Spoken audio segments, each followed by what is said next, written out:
El Papa Francisco sigue los pasos de la iniciativa marroquí de diálogo entre religiones y está de visita en los Emiratos Árabes Unidos para comenzar el diálogo entre la Iglesia Católica y la fe musulmana. Venezuela, desde el año 58 no han habido elecciones limpias en Venezuela. Y finalmente las negociaciones sino-Estados Unidos antes de que venza la tregua el 1 de marzo. ¿Qué va a ocurrir con la guerra comercial? Hola, ¿cómo están ustedes? Esta es una nueva emisión de Escáner Internacional con el alto auspicio de Relojes Oria. Hace ya varios años el gobierno y el rey de Marruecos comenzaron una iniciativa en la que el año pasado nos tocó participar, que es el diálogo entre las culturas y las religiones. Poco a poco la semilla va creciendo y pronto dará nacimiento a flores y frutos. Diálogo entre las culturas y las religiones.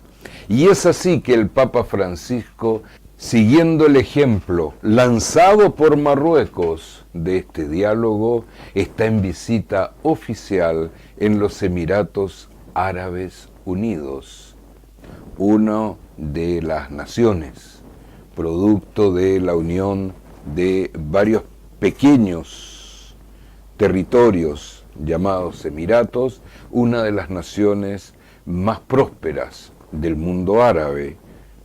El Papa Francisco está de visita en los Emiratos Árabes Unidos con el objeto de lanzar o de integrarse a este diálogo entre las culturas y las religiones. Un gran paso, decíamos que la semilla plantada por Marruecos está dando hojas, flores y pronto frutos. El mundo de las religiones, de las ideologías, está llamado a dialogar, a entenderse. Las guerras civiles, las guerras de religiones son de otra época. Hoy el diálogo es el futuro de la humanidad.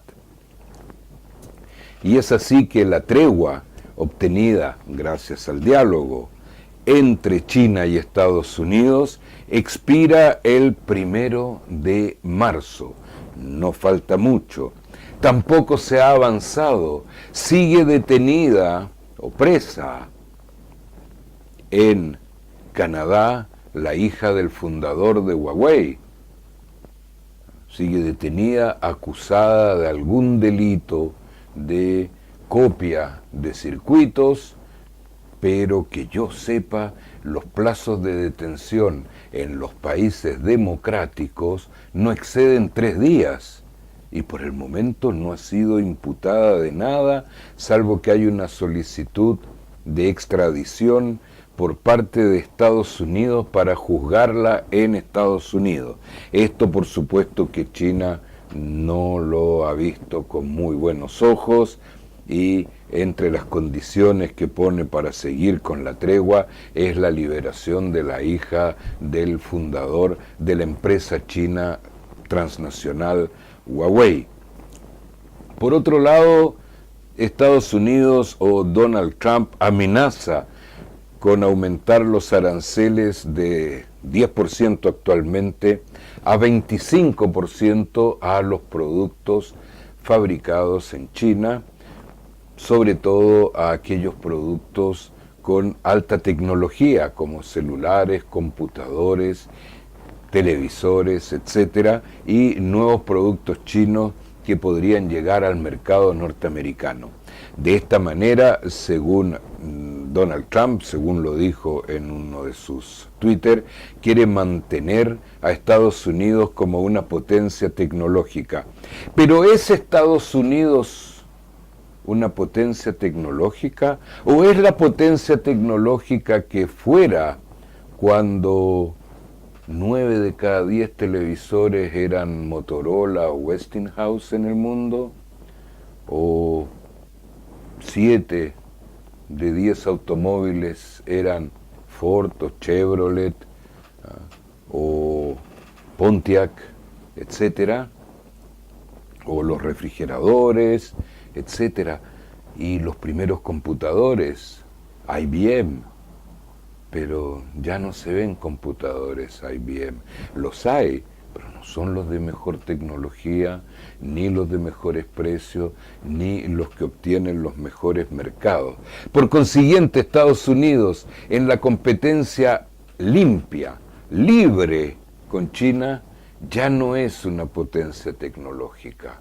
Y no olvidemos que Xi Jinping declaró en el último congreso del Partido Comunista que de aquí a 2050, no falta tanto, China sería la primera potencia financiera y tecnológica del mundo.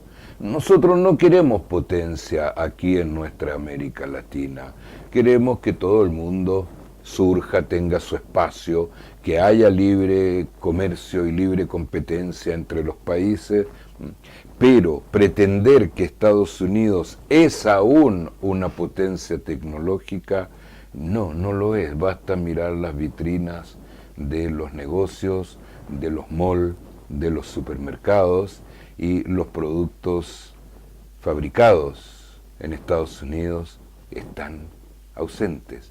Digo bien fabricados, porque hay marcas como Apple, que es norteamericana, pero la tecnología de Apple es israelí y la fabricación de Apple es china.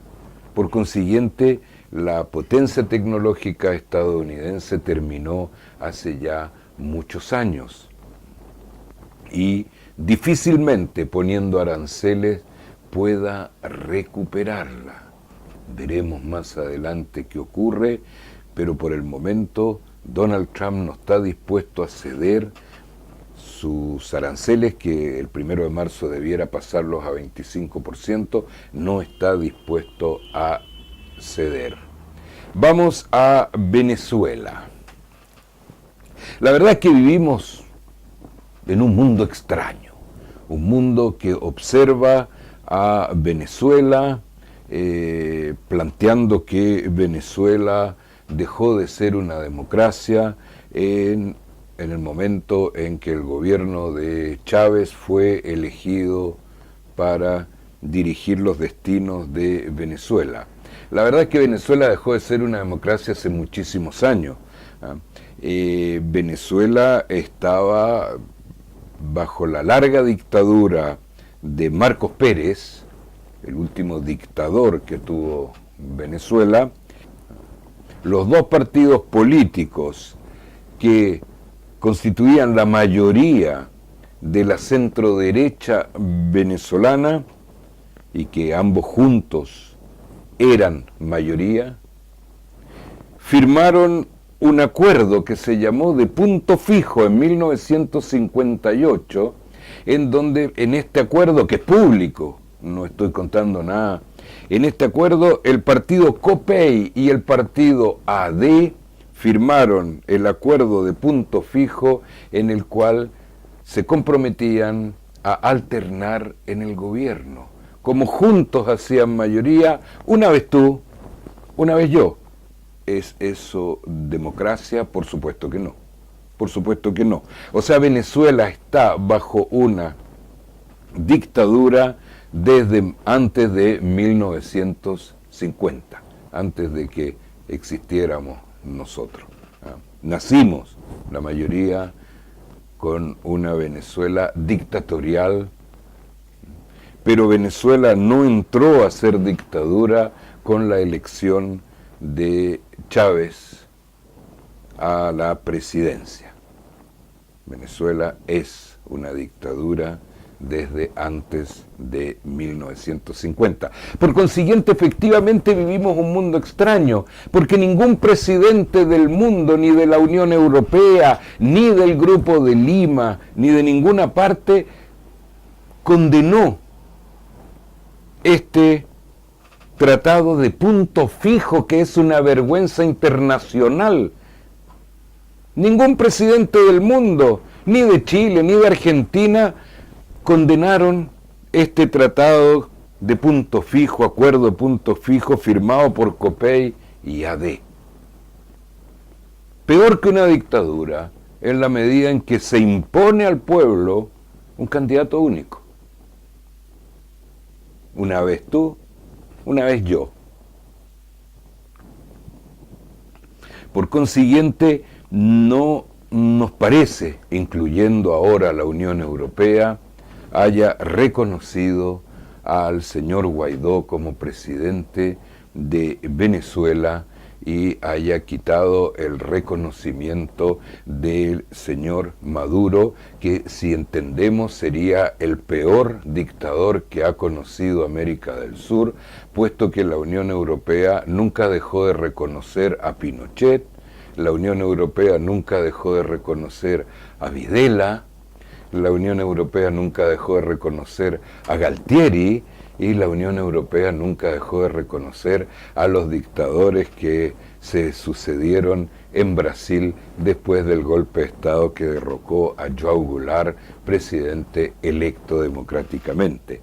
La Unión Europea no ha tenido gestos de desconocimiento de los gobiernos dictatoriales que han habido en Sudamérica. Se despierta por primera vez, capta la Unión Europea por primera vez que las dictaduras en Sudamérica no son buenas. Puede ser. Aquí la guerra es internacional, no es entre dos venezolanos, uno se llama Guaidó y el otro Maduro. El señor Maduro lo llamó por teléfono, salió en las televisiones de todo el mundo a Guaidó para tener una reunión y dialogar, pero aparentemente no hubo respuesta. Se ha llenado el Facebook y el Twitter de fake news diciendo que Maduro se iba a arrancar a un país árabe. No nos consta. Y que la represión... Yo no había visto una dictadura en donde una persona se autodeclare presidente y que no desaparezca rápidamente. Es la primera dictadura en el mundo que no hace desaparecer a su contrincante. Me dirán que la presión internacional está muy fuerte. Los dictadores jamás le han hecho caso a la presión internacional. Cíteme algún ejemplo si es el caso. Sin embargo, los mismos países que condenan a Maduro, probablemente con justa razón, no es en este momento el tema es salvar vidas humanas. Esos presidentes que han desconocido a Maduro, han desconocido gobiernos en donde las mujeres no tienen derecho a votar, han desconocido gobiernos en donde no hay elecciones. Esta es la guerra comercial entre Estados Unidos y China y los pobres venezolanos están siendo utilizados en esta guerra comercial.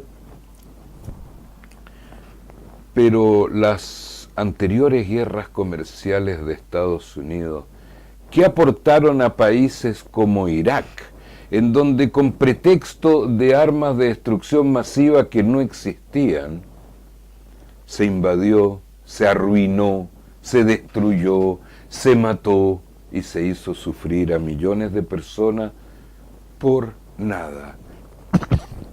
¿Qué ha pasado en Afganistán, en donde Estados Unidos intenta ya hace casi 20 años invadir el país? No ha logrado hacerlo, ya hemos explicado en otros escáneres las razones estratégicas por las cuales Estados Unidos no ha podido invadir Afganistán. Y ¿Qué ha pasado en Afganistán en estos últimos 20 años? Miseria, sufrimiento, muerte y dolor. ¿Llevó Estados Unidos bienestar a Irak? No. ¿Llevó Estados Unidos bienestar a Afganistán? No. ¿Llevó Estados Unidos bienestar a la zona siria que dominó y que sigue dominando antes de retirarse? No. ¿Llevó Estados Unidos bienestar a Yemen con su apoyo militar al gobierno de Yemen? No. Esto es una guerra mundial en donde los venezolanos no tienen nada que decir, pero mucho que sufrir. Y ya es hora de despedirnos. Que estén ustedes muy bien.